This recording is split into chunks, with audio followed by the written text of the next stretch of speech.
L'article 49.3 n'a pas été compris par la plupart des gens.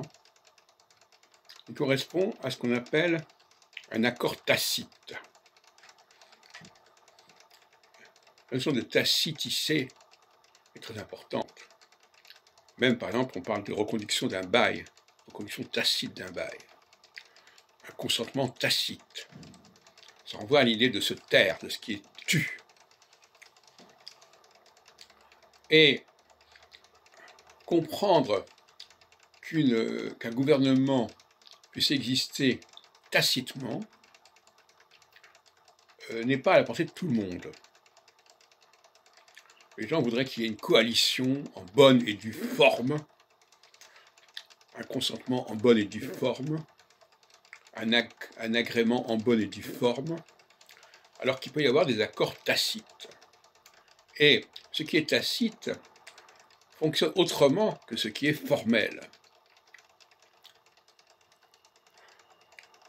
Et aussi ce qui va sans dire, et aussi le non-dit.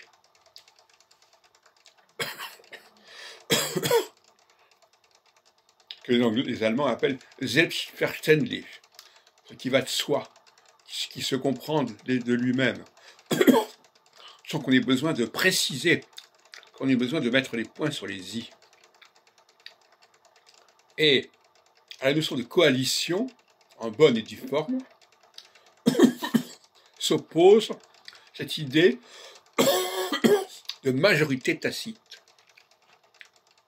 qui ne dit pas son nom, qui ne s'exprime pas explicitement, mais qui est bien là.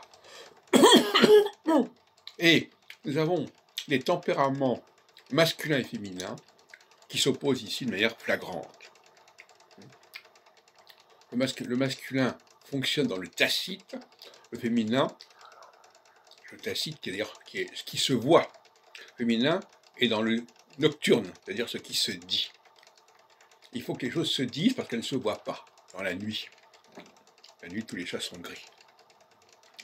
Voilà, donc, nous avons eu une conversation hier avec Christophe à ce sujet, et je la prolonge ici, parce que justement, ça fait partie des choses qui échappent aux gens. L'article 49.3, qui est dans la Constitution, est bien l'expression formelle, c'est le cas de dire, de ce qui est tacite.